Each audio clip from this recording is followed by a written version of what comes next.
Assalamualaikum warahmatullahi wabarakatuh. Alhamdulillahirabbil alamin. Wa bihi nasta'inu ala umuri dunya waddin. Wa ala alihi wa sahbihi ajma'in. Amma ba'du. Allahumma sholli ala sayyidina Muhammad wa ala ali sayyidina Muhammad. Marilah kita senantiasa bersyukur kepada Allah yang telah memberikan kesempatan, yang telah memberikan kesehatan kepada kita, sehingga kita harus selalu bersyukur kepada Allah. Sebab di tempat lain ada orang yang tidak punya kesempatan untuk menuntut ilmu, dan juga ada orang yang tidak punya kesempatan membaca sholawat Nabi. Jadi kita bersyukur kepada Allah SWT yang sama-sama kita muliakan Bapak Ketua Pengadilan Tinggi Agama Samarinda, yang sama-sama kita muliakan Ibu Wakil Ketua Pengadilan Tinggi Agama Samarinda, yang kami muliakan para hakim tinggi, yang terhormat Ibu Panitra dan PLT Sekretaris Pengadilan Agama Samarinda, dan seluruh pejabat baik struktural maupun fungsional, dan seluruh warga besar Pengadilan Tinggi Agama Samarinda, dan yang kami cintai PPNPN. Hadir ya, mana Pak Guru?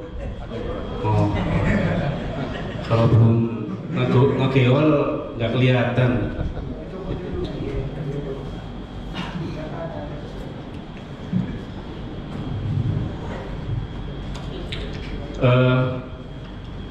Saya masih akan membahas yang dari Imam Ghazali. Kemarin dibahas tentang al-qalbu, ada al-aqlu, ada an-nafas. Yang baru dibahas al-qalbu. Yang sekarang tentang an-nafas.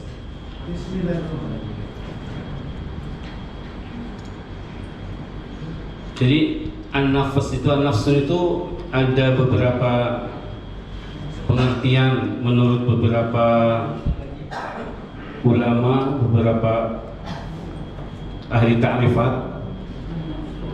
Saya akan mempersempit tentang bagaimana an-nafas menurut Imam Ghazali,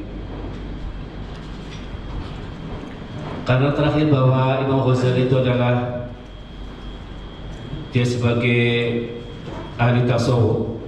Padahal Imam Ghazali itu bukan hanya ahli tasawuf, beliau adalah ahli falak, ahli matematika, ahli biologi. Tapi kita mengenalnya beliau adalah seorang ahli tasawuf. Jadi an-nafas itu apa menurut beliau? Salah satunya ada dua pengertian. Yang pertama, jadi nafsu itu gabungan antara al-ghadab wal nafsu. Jadi antara marah dengan nafsu hawa, nafsu syahwat itu nafas. Nah, karena ini definisinya adalah salah satunya adalah nafsu atau nafsu syahwat, maka kata orang-orang tasawuf, maka harus kita lawan nafsu itu. Sekarang apa itu ghadab itu? Ghadab itu marah. Kalau bahasa sini apa bahasa Banjar? Fajri apa Fajri? Sarik ya? Bukan sarik ya, sarik. Sarik. Jadi manusia itu terdiri kan dari air, ada dari tanah, ada dari api. Itu katanya menurut Al-Ghazali, sikap marah itu adalah nyala api yang bersumber dari Subhanahu wa ta'ala, yang menjulang tinggi ke hati. Itu marah.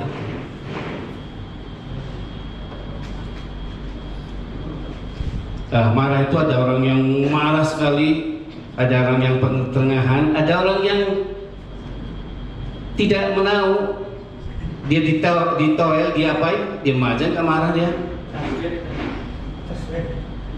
Tapi ada yang puncak, orang senggol dikit aja nggak mau, apa? Mesti kalau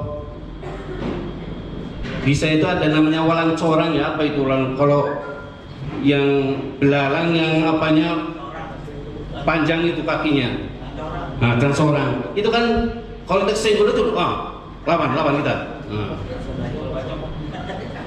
jangan macam-macam. Itu adalah marah yang paling tinggi katanya.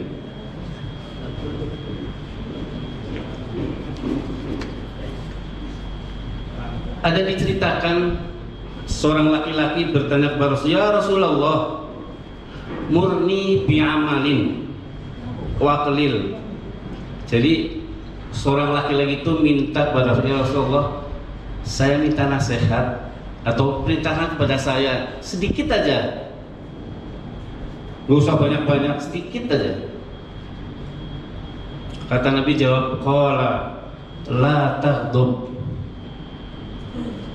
jangan marah, kamu jangan marah. Itulah nasihat Rasulullah. Jadi nggak memerintahkan kamu harus sholat, kamu harus jujur, kamu harus mengerjakan puasa,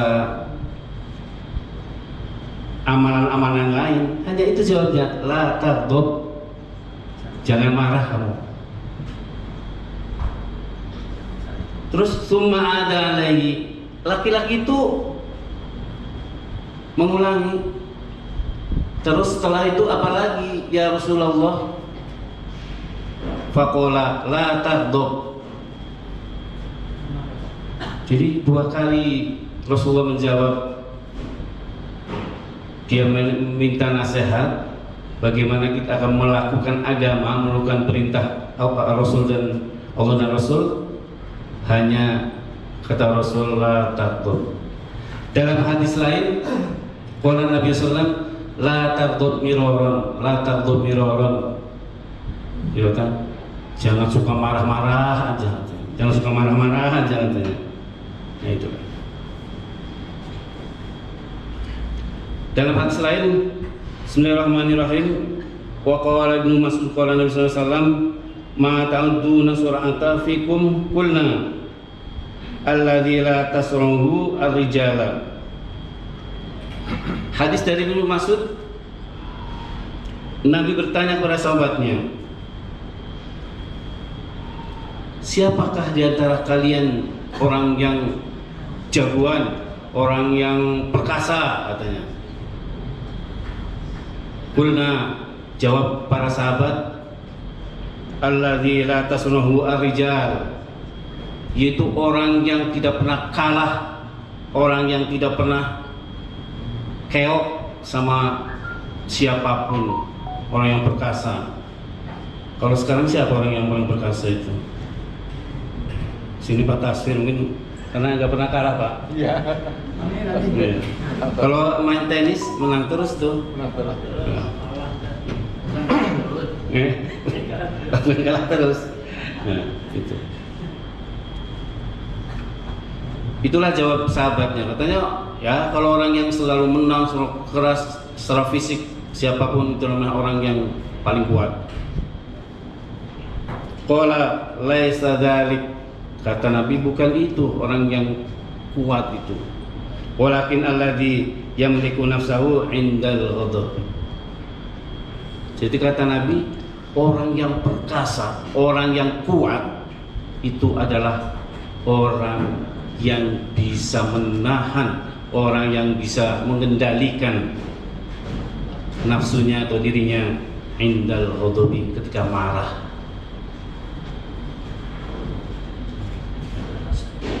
Coba apa kita bisa mengendalikan marah? Kita nggak jadi marah kalau kita dalam kondisi yang harus marah. Inilah orang yang kuat menurut Nabi, bahwa orang yang kuat adalah orang yang bisa mengendalikan marah.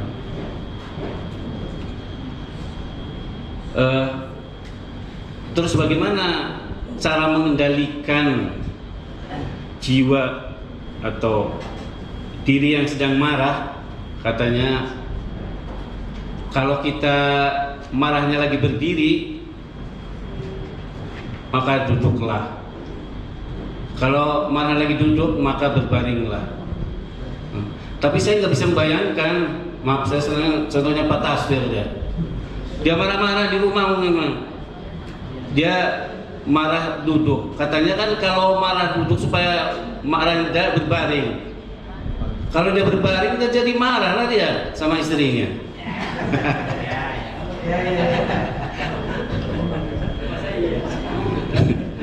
Katanya kalau berdiri, kita mencem-mencem berdiri, nunjuk orang marah-marah, maka duduklah, petunjuknya gitu katanya. Kalau lagi duduk, maka berbaringlah, nanti reda itu marahnya. Coba dipraktekkan aja. Tapi kalau lagi duduk kita berbaring, gimana prakteknya? Malah yang lebih yang lebih manjur adalah katanya kalau kita marah kita berwudu. Itulah kita yang tidak sulit untuk melaksanakannya. Kita langsung ke kamar mandi terus berwudu, mengendalikan marah itu jarang sekali kita lakukan. Jadi itulah definisi yang pertama. Pengertian yang kedua itu adalah an-nafsu itu adalah latifah. Jadi sifat yang paling lembut, sifat diri kita yang lembut, yang dikendalikan oleh ilmu, yang dikendalikan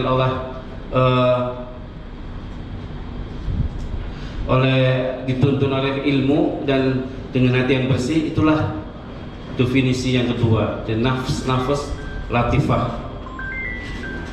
Makanya ada beberapa pengertian atau macam-macam nafas yang kita populer yang disebutkan dalam Al-Quran.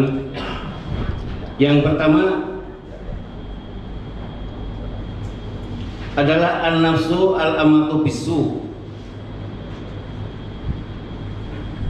yaitu nafsu, keinginan yang didasari oleh nafsu atau yang mendorong kepada perbuatan-perbuatan yang tercela, yang jahat.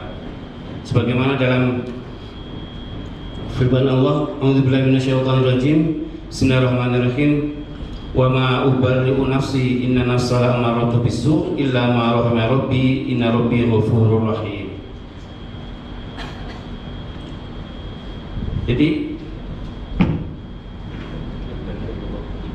aku tidak menyatakan diriku bebas atau dari kesalahan, karena sesungguhnya nafsu itu selalu mendorong pada kejahatan, kecuali nafsu yang diberi rahmat oleh Tuhanku. Sesungguhnya Tuhanku Maha Pengampun lagi Maha Penyayang. Jadi pertama nafsu al-amatu bisu.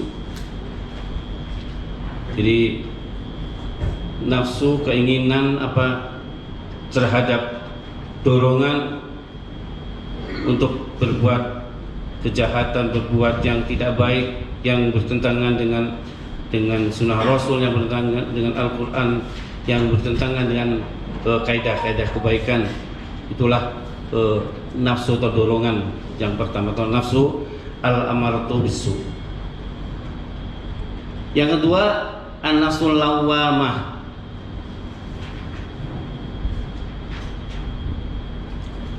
Itu dalam wala uqsimu bin nafsil lawwamah wala uqsimu bin nafsil lawwamah,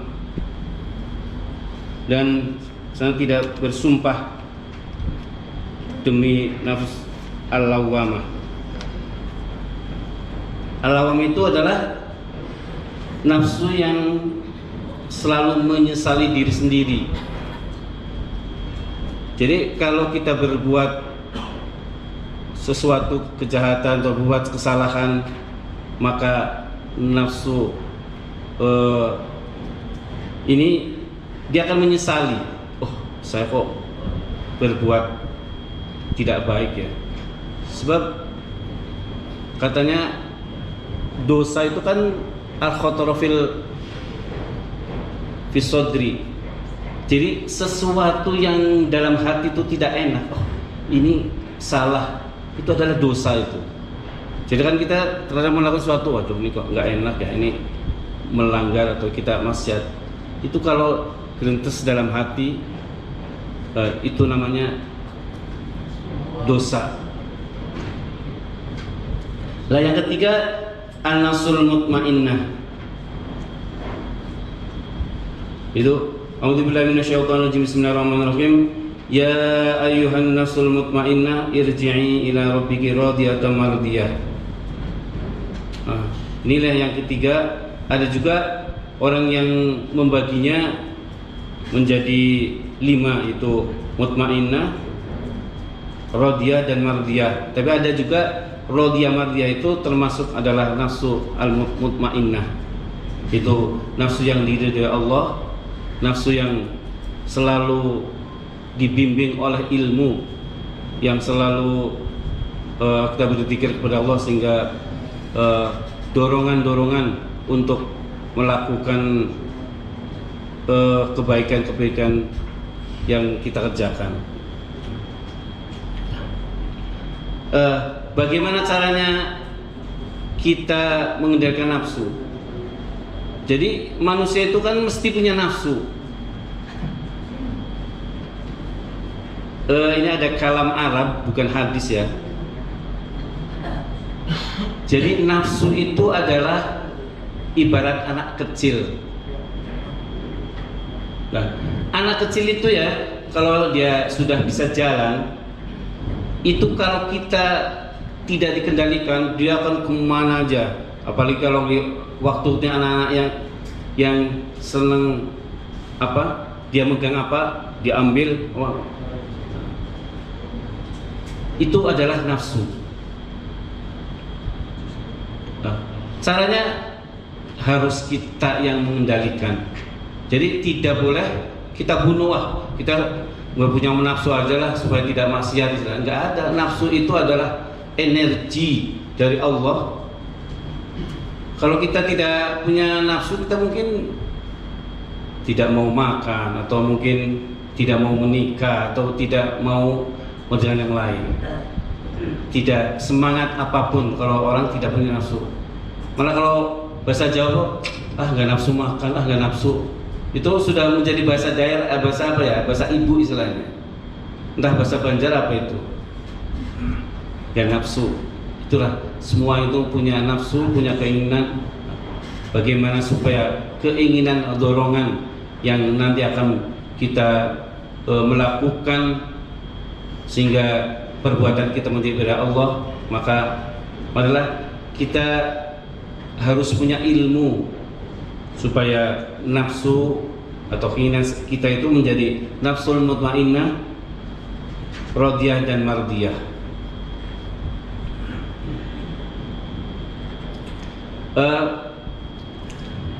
Selanjutnya tentang nafsu tadi ya, setelah kita bahwa kita punya keinginan nafsu yang diridhai Allah, nafsu yang mutmainnah, maka yang paling penting bagaimana supaya hati kita dalam kita bertindak itu adalah kita harus punya ilmu.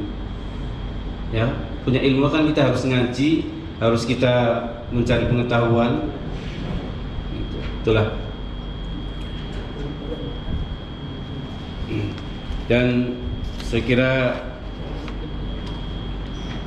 cukup sekian karena kemarin al-qalbu sudah, dan nanti al-aql dan ar-ruh. Jadi tentang akal itu ada bagaimana kita menggunakan akal, bagaimana hubungannya dengan roh dan qalb. Mungkin itu saja yang bisa saya sampaikan pada pagi ini. Akhirnya cukup sekian dari saya. Wassalamualaikum warahmatullahi wabarakatuh.